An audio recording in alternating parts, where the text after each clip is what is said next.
Hi guys, welcome back to another episode of Dimitra's Dishes, and on today's episode we are continuing our first Thanksgiving menu with the Greek version or the Greek alternative to a green bean casserole.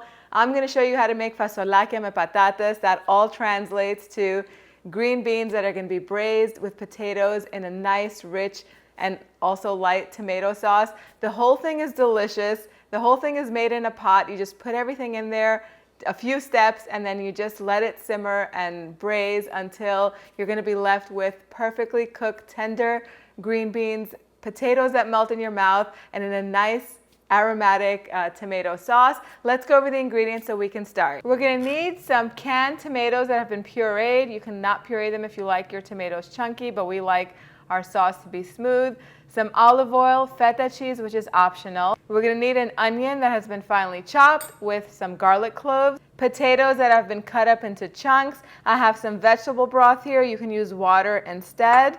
Some fresh parsley, dry dill. If you have fresh dill, you can go ahead and use fresh dill instead. I always have dry dill on hand. Salt, pepper, and some string beans with which the ends have been trimmed. So this recipe begins with the onion, lots of olive oil. We're going to season it with a little pinch of salt and let it cook until it's nice and soft and golden. That should take about 6 to 7 minutes. While the onions are cooking, we're going to go ahead and grate all of the garlic cloves. Next, we're going to go ahead and add the garlic, and we're just going to warm it through for a few seconds. At this point, I'm going to add the potatoes, all of the green beans, freshly cracked black pepper, a pinch of red pepper flakes if you like the heat, a teaspoon of dried dill, and that's a heaping teaspoon, the pureed tomatoes, the vegetable broth or the water. I'm going to use it to rinse out the jar that the tomatoes were in. So I'm going to bring this mixture to a boil, then I'm going to cover it and reduce the heat to low.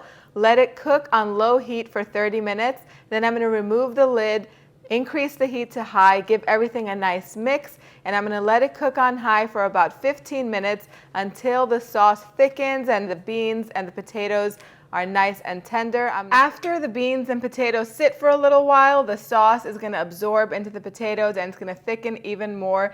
This is what it should look like. While it's all still hot, go ahead and add the freshly chopped parsley. Give it a taste and see if it needs more seasoning. Mix it up very gently, not too much so you don't mash the potatoes. And just like that, this dish is ready. The house smells absolutely fantastic. I did go in and I tasted the sauce just to make sure that it had enough salt and seasoning, and that dill in the tomato sauce tastes amazing. It tastes so good. If you're not a fan of dill, you could leave it out and substitute it with oregano or even with a little bit of mint. Totally up to you. I know there are some people that do not like dill. I know that because from the 10 years of running the restaurant, there were some people that were adamant about leaving the dill out whenever they place a special order. But if you like it, leave it in because it adds such great flavor to this dish. When you go ahead to serve this, you can serve this with a nice chunk of feta cheese just on top. You could crumble it or leave the feta cheese on the side and let your guests serve themselves. I'm gonna go ahead and take a taste. Everything just melts in your mouth. The potatoes just mash into this creamy, lovely goodness.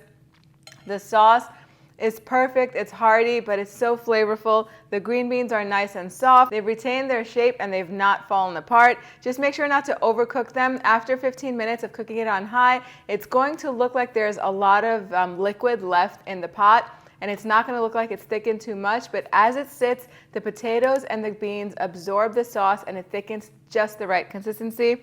I think this is going to be your go-to for Thanksgiving. It's so good and fresh and a great alternative to that really heavy green bean casserole that we tend to make year after year. I have made this recipe way back when in the beginning of the channel, so I wanted to freshen it up and add it to this lineup, this Thanksgiving lineup. Stay tuned for the next recipe and I will see you over there. Bye everyone.